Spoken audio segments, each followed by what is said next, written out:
स्वागत है दोस्तों हमारे YouTube चैनल मार्क्सवाद और हिंदी साहित्य डॉक्टर शेख नज़ीर।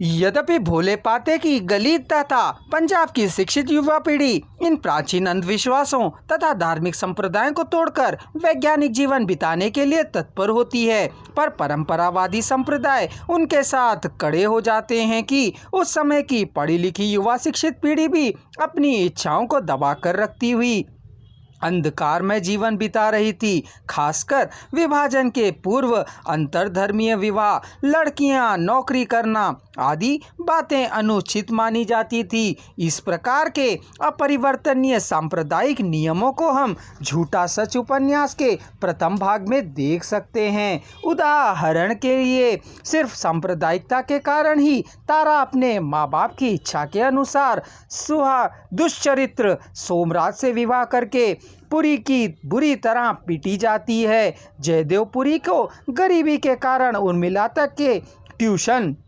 करना जनक का जीवन कुछ दिनों के लिए नरक बन जाता है। रूढ़िगत परंपराएं, प्राचीन की मान्यताएं, धार्मिक कट्टरता, सांप्रदायिक उन्माद आदि बातों को लेकर उपन्यास आगे बढ़ता है। यह सब गली सड़ी मान्यताएं युवा पीढ़ी को जड़ बना चुकी थी। संक्षिप्तया मैं यहाँ कह सकते हैं कि उपन्यास के पूरे प्रथम भाग वतन और देश में हर प्राचीन मान्यता को शाश्वत मानने वाले अपरिवर्तनीय खोखले समाज के यथा तथ्य को देख सकते हैं।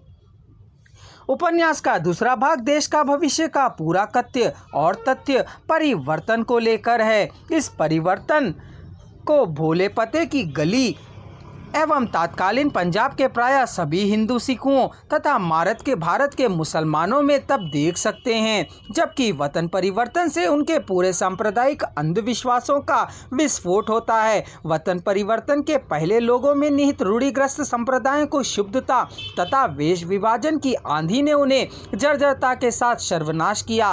बंगाल और पंजाब में केवल सांप्रदायिक झगड़ों से हजारों व्यक्तियों का निधन हुआ। इसके साथ साथ हिंदू और मुसलमान स्त्रियों को जबरदस्ती से घोर बलात्कार भी किया गया था।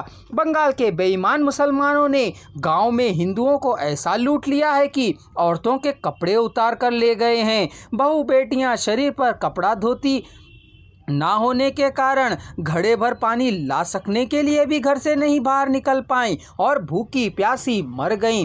कई बहनों ने तो इसी लज्जा से कुओं में तक कूद अपनी प्राण की आहुति दे दी।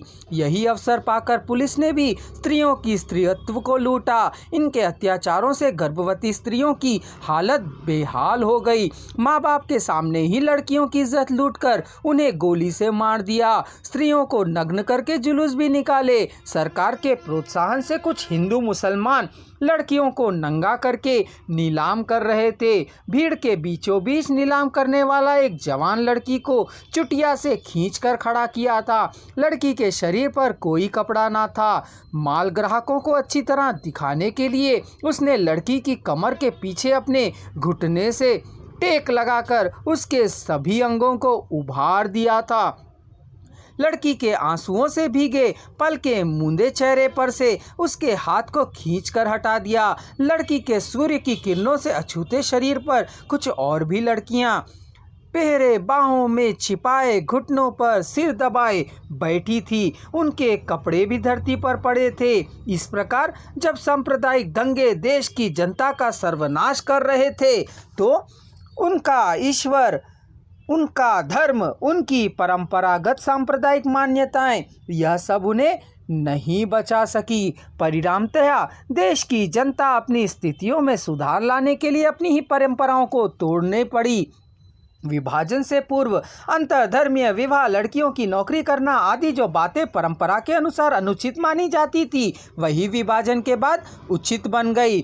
बदलते युग परिवर्तनों के अनुसार हिंदू मुसलमान भी अपने प्राचीन कट्टर धर्मीय संप्रदायों को तोड़कर एक नई रोशनी को अपनाने लगे।